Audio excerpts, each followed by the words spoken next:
Shalom and welcome to Jerusalem Studio. Some 7 months from now, next January 20th, a U.S. president will take the oath of office and will begin a second term with a new team and presumably a new policy, improving on whatever did not work at the first time around. Whether the chief executive turns out to be Trump or Biden, he will have a very heavy load, perhaps led by China and Russia, but as always, here in the Middle East, we will demand a lot of attention in policy and personnel decisions. What are those likely to be vis-a-vis the Islamic Republic of Iran, the Islamist Gaza, Lebanon, and a host of other regional problems? To help us chart the probable course of the next American administration, we have two distinguished experts, all the way from Washington, D.C., no other than retired Brigadier General Mark Kimmitt, formerly a U.S. Assistant Secretary of State for Political Military Affairs. It's good to see you, General. Hi, Jonathan. Also joining us from the west coast of the United States is Professor Russell Berman, who formerly served as a senior advisor to the Foreign Planning Staff at the U.S. State Department and is currently the director of the Middle East Program and Islamic World at the Hoover Institution at Stanford University. It's good to see you, sir, as well. Good to see you, Jonathan. It's always a pleasure to see both of you indeed. With me here in the studio, our TV7 editor-at-large, Mr. Amir Oren. Amir, set the stage for us. Well, the Middle East has a tendency to insert itself into the presidential agenda, whether it is pre-planned, whether it's in the transition papers given by the outgoing administration to the new one. Even if it's the same president, usually there is a transition team with 100 days volumes or what have you. And even though right now the Ukraine war or even the prospect of a Taiwan war, because China has prepared itself for a war by 2027, which will be during the next term of either Biden or Trump. Nevertheless, the Middle East, and that is the Arab-Israeli conflict, within it, the Palestinian-Israeli conflict, and obviously Iran, its ambitions, its proxies, what Israel can do against it, the regional integration, if there is going to be one, normalization between Jeddah and Jerusalem, all of that will be held by the next president, and he will probably change his staff. If you look at Trump's former team, even though he did leave some members, such as Secretary of State Pompeo, until the last moment, and with Biden, obviously Tony Blinken is very close to him, but Secretary of Defense Austin is not healthy. He will probably be replaced. We don't know what will happen with the White House staff. So we are probably in for a new deck of cards. Well, let's turn first to Washington, D.C., where I'd like to ask General Kimmitt. Our previous Jerusalem studio panel, we had Dr. Olli Heinonen, formerly a Deputy Director General at the IAEA and a distinguished fellow at the Stimson Institute, not far away from where you're situated. And he basically said that Iran is practically just around the corner when we're talking about its capacity to attain nuclear weapons, and highlighted deep concern over prospects of the Islamic Republic potentially even testing such a nuclear weapon before the new president or administration takes office. How can the Biden administration, or a future Trump administration for that matter, bring about a policy that would frustrate such an aspiration or challenge such a capacity once such a projectile may indeed be tested? Yeah, I think the difference in the two administrations would come down to a Biden policy of diplomacy and a Trump policy of deterrence. I don't necessarily agree on the development, the speed of the development. Yes, the ability to get the highly enriched uraniums is accelerating, but the word is that they're having some problems with their explosive capabilities to ignite the actual nuclear weapon. How far and how long that will delay the process is really a distinction without a difference. It's clear that Iran is hell-bent on developing a nuclear weapon, and I think the two administrations will take different tacks. Even though it has been unsuccessful, the Biden team will continue to try for diplomacy. And I would suspect on day one, a second-term President Trump would go back to his view, pulling out of any kind of deal that no longer exists, but certainly pulling out of any negotiations, whether they are made public or they're behind the scenes. Indeed. Professor Berman, I'd like to hear your perception on this matter. And to what degree do you see a new policy accommodate the long list of challenges that arose during the current administration with the, in my opinion, disastrous disengagement from Afghanistan, all the way to the newly established strategic alliance between Russia and Iran that has really manifested itself throughout the region, the further deepening of China into the region as well, not only within the context of strategic power competition, but also in dissuading allies and partners in a manner that put a big question mark on whether or not Washington is a reliable ally and partner. I think summing it all up, the foreign policy for the Biden administration has just been a catastrophe. The United States faced a loose coalition of adversaries: China, of course, Russia, Iran, and North Korea. They're not a clear axis. They don't coordinate all activities, but they share a goal of degrading American power, pushing the United States out of the Eastern Hemisphere, and pushing back on any allies of the United States. Across the globe, nowhere is the American position strengthened. Across the globe, everywhere, the American position has been weakened by the policy of the Biden administration. With regard to the Iranian nuclear capacity, whether we're at 2 minutes to midnight or 5 minutes to midnight is really irrelevant. I expect Iran to have a nuclear weapon in the foreseeable future.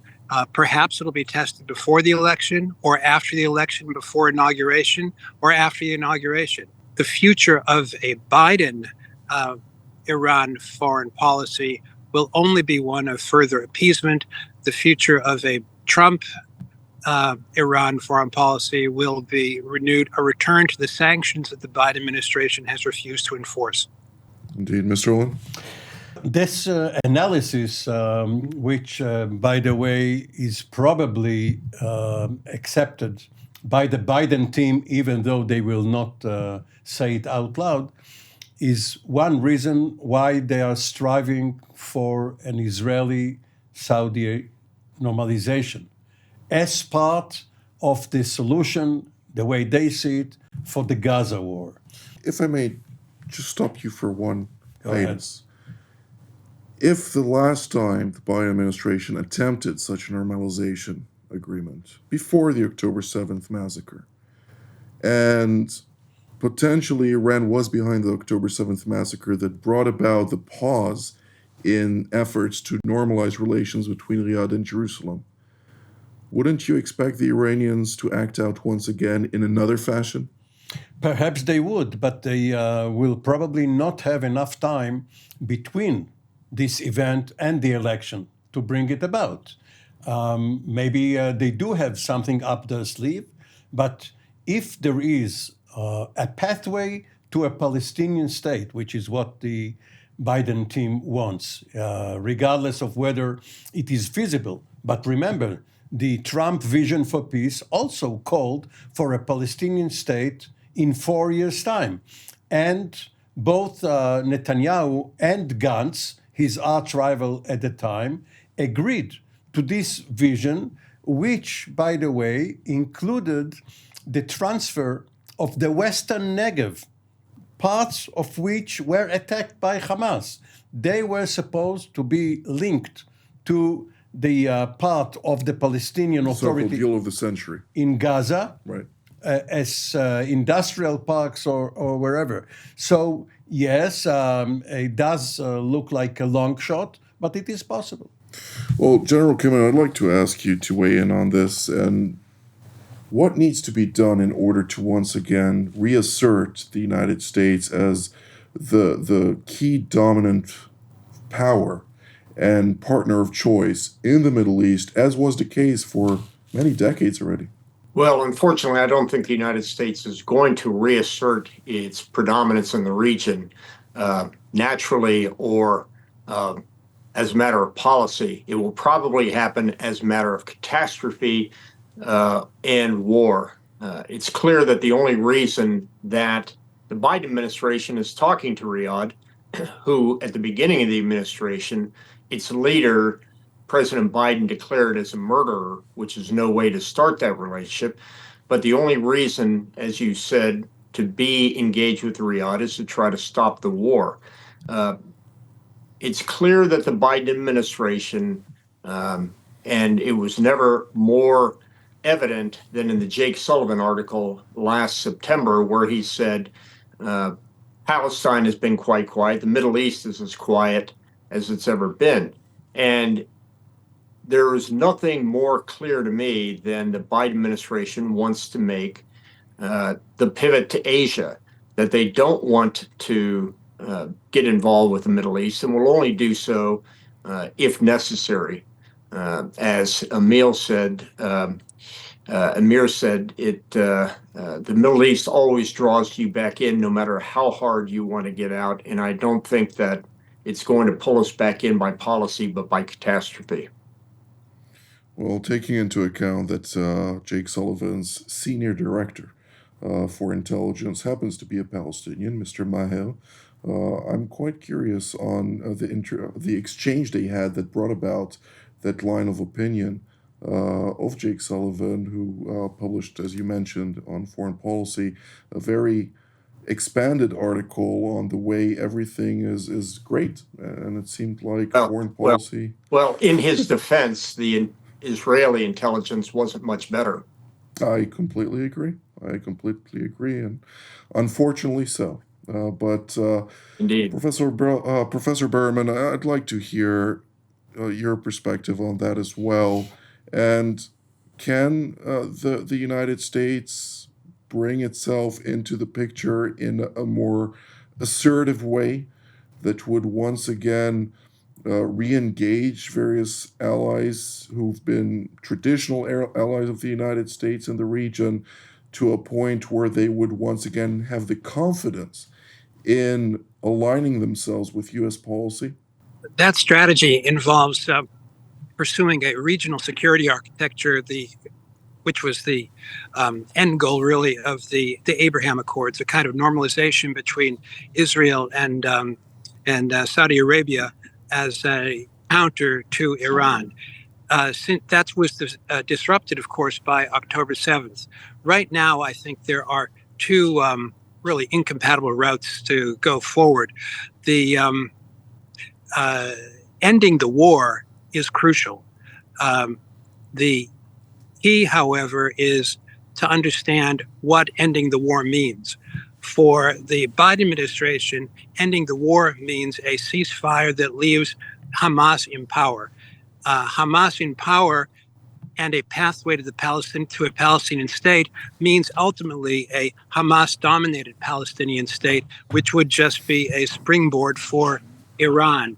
It would be a Palestinian state in which Hamas plays the same role that Hezbollah plays in Iran. In Lebanon. The alternative way to end the war is to defeat Hamas, and this would require a military strategy that would have that as a goal. The Biden administration is doing everything it can to prevent that strategy.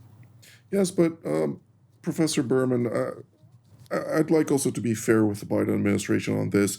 In order to execute an intended military campaign that would bring about the aspired eradication of the Islamist Hamas, the clans that support it, and then diminish their power to the point where other clans that have other affiliations and have less of a strong Islamist Ikhwan background would then be able to take front stage with the assurances and guarantees that they would then receive from Saudi Arabia, the UAE, and others.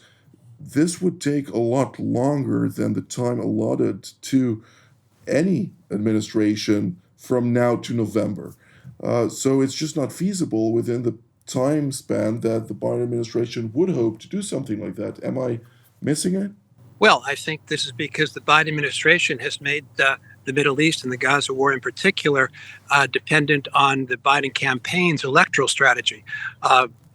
That is substituting Biden's own political ambitions for the national interest of the United States and the security of the region. That's unfortunate, but that's an ethical decision that the Biden team has made. It's more important to win in Michigan than it is to win in Gaza.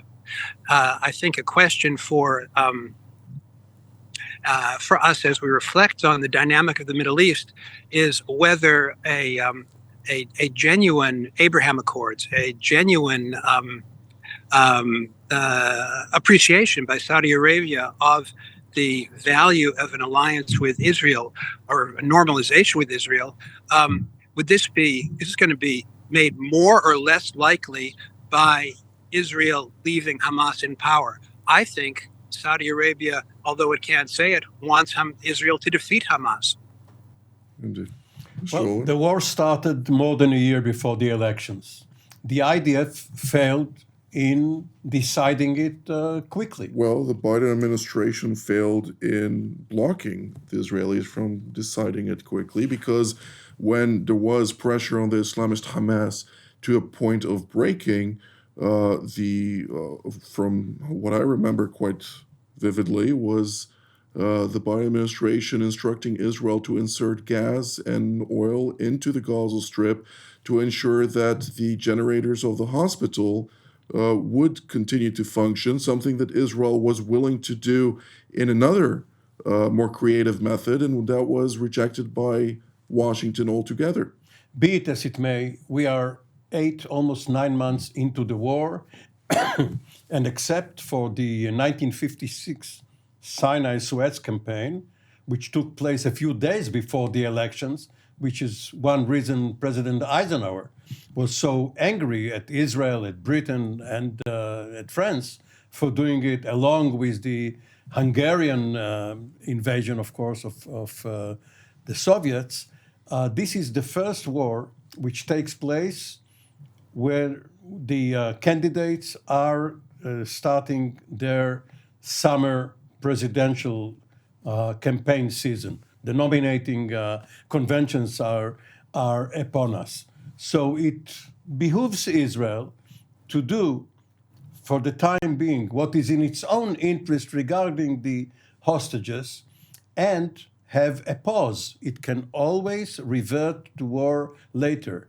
But just to follow the line that Professor Berman just expressed, it is Netanyahu's political ambitions and interests which are now guiding the Israeli policy.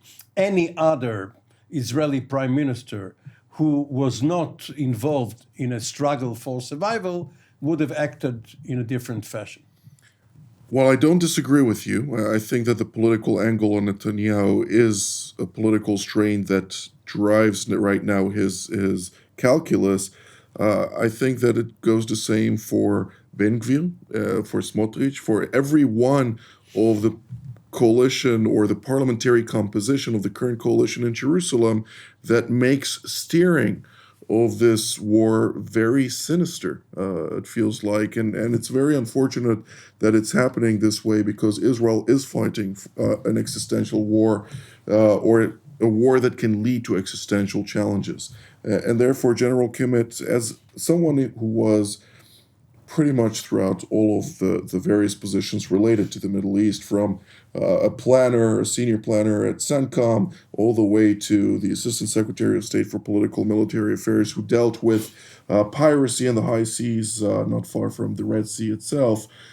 What can the United States redefine in its current engagement with the Middle East that would once again provide it leverage to a point that would stabilize this region and once and for all bring about some positive insertion, something that was very positive that I can think about in recent years was the Abraham Accords. Yeah, I think I would go to what Professor Berman was talking about, which is the notion of a regional security architecture. Obviously, our footprint in Europe was defined by NATO. And of course, the NATO axiom was keep the Americans in, the Russians out, and the Germans down. What I do fear about a regional architecture in the Middle East, it would be keep the Americans in, the Iranians out, and Israel down. But my experience over the last 20 years is even though there are great platitudes made towards a Middle East, NATO, or some regional security architecture, I've seen those attempts fail time and time again for the simple reason that the countries don't trust each other. They prefer bilateral relationships, have a hub and spoke approach with the United States in the hub.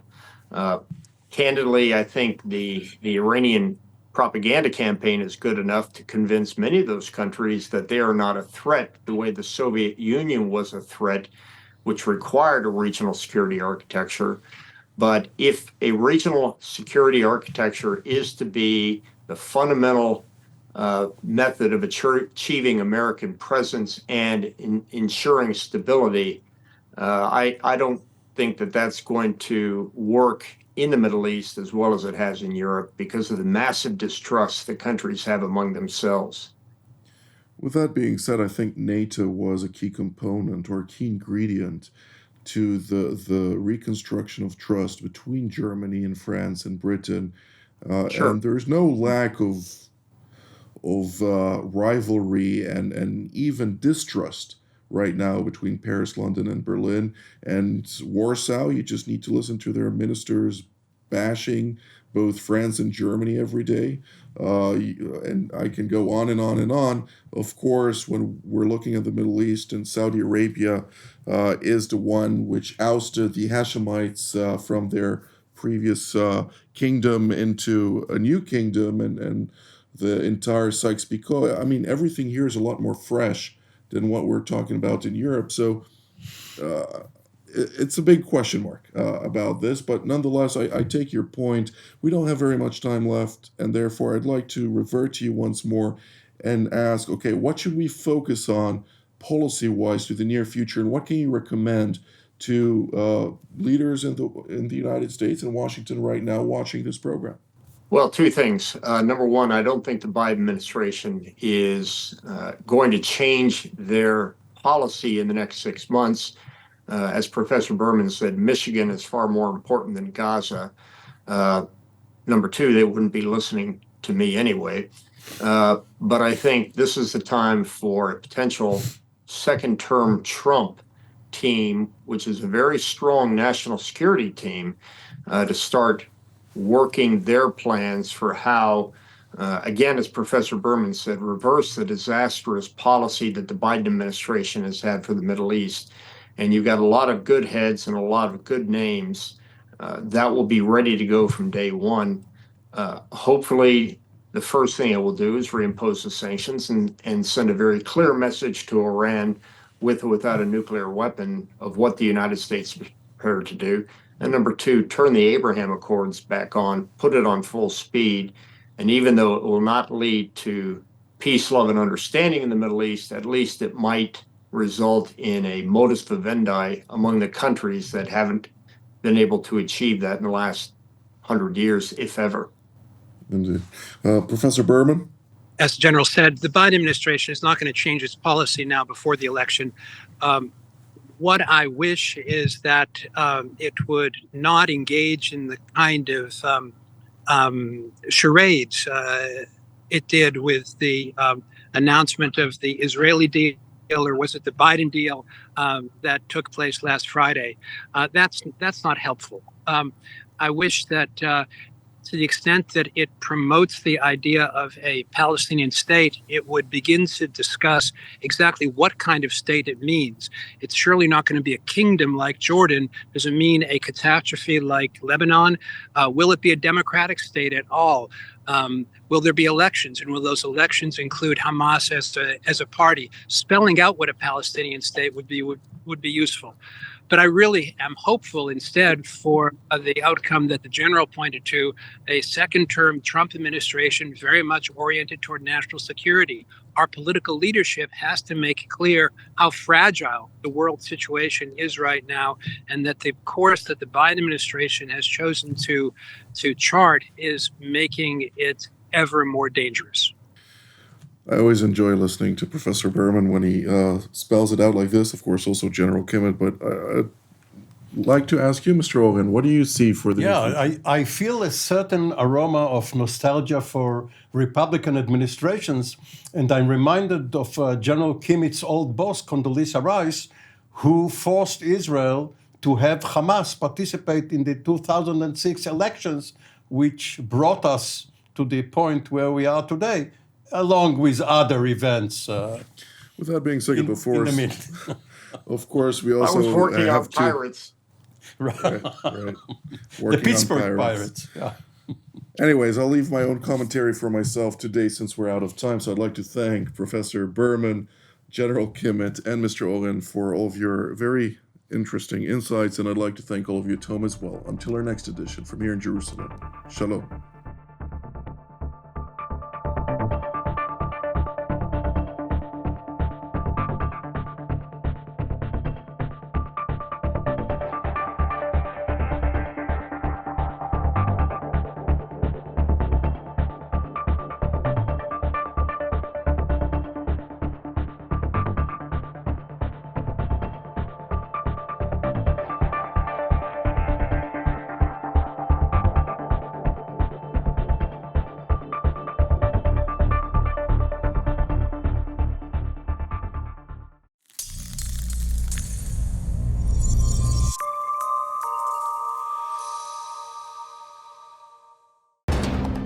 For more of TV7's productions and editorials, we invite you to visit our website at tv7israelnews.com.